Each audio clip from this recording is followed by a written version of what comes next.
juga harus menambah matahari masuk ke dalam stadion ini. Caranya dua. Apakah itu membongkar atapnya ini sehingga matahari bisa mungkin lebih leluasa buka masuk? tutupnya lebih luas. Oke. Bisa saja kan? Ya, tapi ini kan ada yang permanen. Ini permanen nih kanan kiri nih. Consistent. It looks magnificent from a player's point of view, and I would rate that as good as any surface I've seen this year at international level. It met all the requirements in terms of the traction was very good. For a young field, it's still got some way to go to get even better. It's almost now within our range of recommendation, so we're not too worried about the hardness. We think it'll come down as the turf matures. But I'm just really impressed with the consistency, the colour, the levelness, and I just think you've got a great facility there.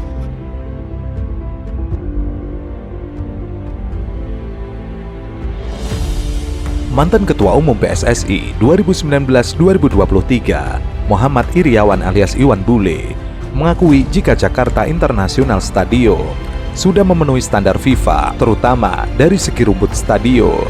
Hal ini merujuk dari hasil verifikasi FIFA saat datang dan meninjau langsung stadion berkapasitas 82.000 penonton. Ketika Iwan Bule masih duduk sebagai Ketua PSSI, ia mengatakan, "Saya tidak tahu sekarang apa rumput JIS tersebut akan diganti atau tidak. Yang jelas waktu FIFA datang, yaitu yang kami dengar ya, tapi bisa tanyakan ke FIFA lagi," ungkap Iwan Bule ketika disinggung soal pernyataan Sekretaris Jenderal PSSI Yunus Nusi. Sementara itu, wasit terkenal Thorik Alkatiri mengatakan dirinya menilai bahwa kualitas rumput JIS sudah sangat baik.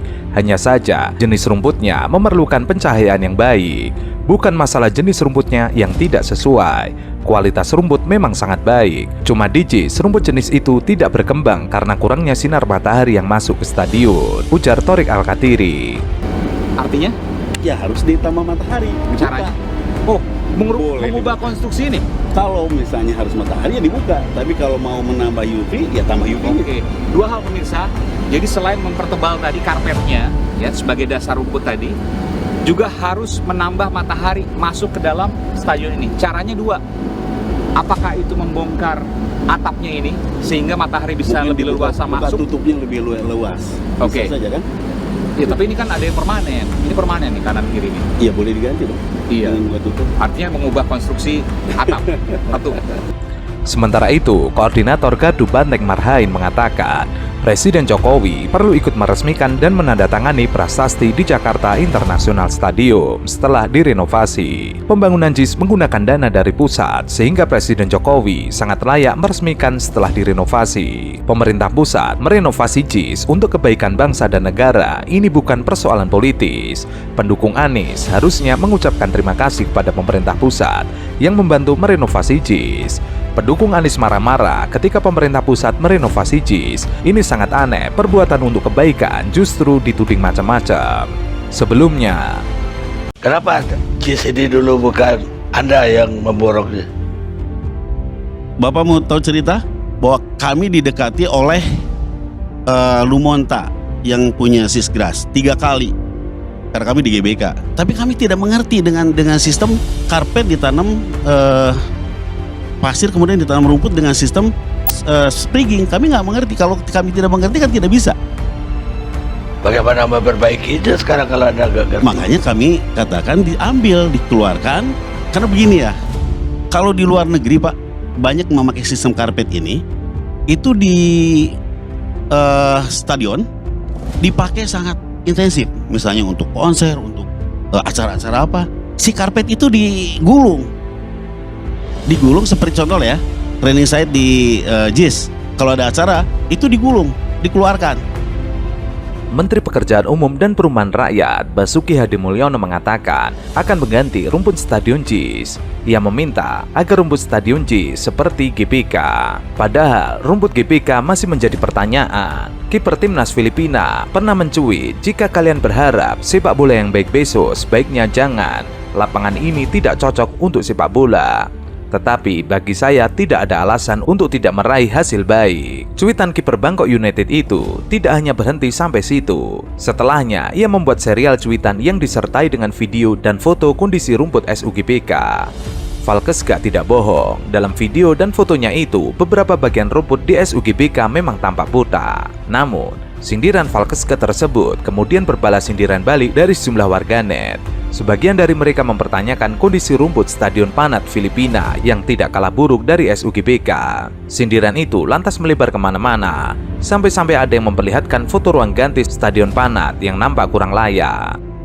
Bagaimana tentang rumput JIS? Mereka memuji. Anda tadi bicara tentang rumput di JIS sambil mengatakan bahwa Anda yang merenovasi lapangan di Gelora Bung Karno. Polemik rumput di Stadion Utama Gelora Bung Karno. Protes dari kiper Timor Leste maupun dari Filipina terhadap rumput yang ada di stadion. Ini kan yang Anda kerjakan kan? 2018. Oke, nanti aja jawabnya. Biarkan saya bicara aja dulu. Jadi ada menteri mengkritisi tentang apa yang ada di JIS, akses pintu masuk. Ada menteri lainnya lagi berbicara tentang akses pemain. Drama puncaknya adalah Pak Basuki bersama Pak Erick Thohir membawa rombongan wartawan ke dalam JIS. Lalu udah 3 menteri tambah nih, perlu lagi seorang vendor untuk berbicara tentang rumput dengan foto yang sedemikian rupa. Dan itu tidak menyatakan mendiskreditkan Anies, tidak. Mana bisa. Yang menarik, Valkesga ternyata tidak sendirian dalam menyindir kondisi rumput SUGBK. Sebelum Timnas Indonesia menjamu Timor Leste di SUGBK pada 13 November 2018, Norio Sukitati, pelatih Timor Leste, juga menilai bahwa kondisi lapangan SUGBK tidak layak untuk menggelar pertandingan. Ia bahkan membandingkan kondisi lapangan SUGBK dengan Stadion Raja Mangala, Thailand. Kondisi lapangan buruk, tidak ada rumput di beberapa bagian. Di Thailand, lapangan latihan dan untuk pertandingan sempurna, sedangkan di sini buruk. Tapi kalau di JIS saya memang pernah mempergunakan pada saat kami melakukan International Youth Championship Barcelona datang bersama Atletico Madrid. Memang rumput yang dipergunakan hybrid ya, perpaduan antara natural grass dan artificial. Kalau dibilang standar, kan standarisasi lapangan sepak bola untuk kepentingan sepak bola kan harus diverifikasi dan di-approve oleh yang mempunyai kewenangan, yaitu FIFA.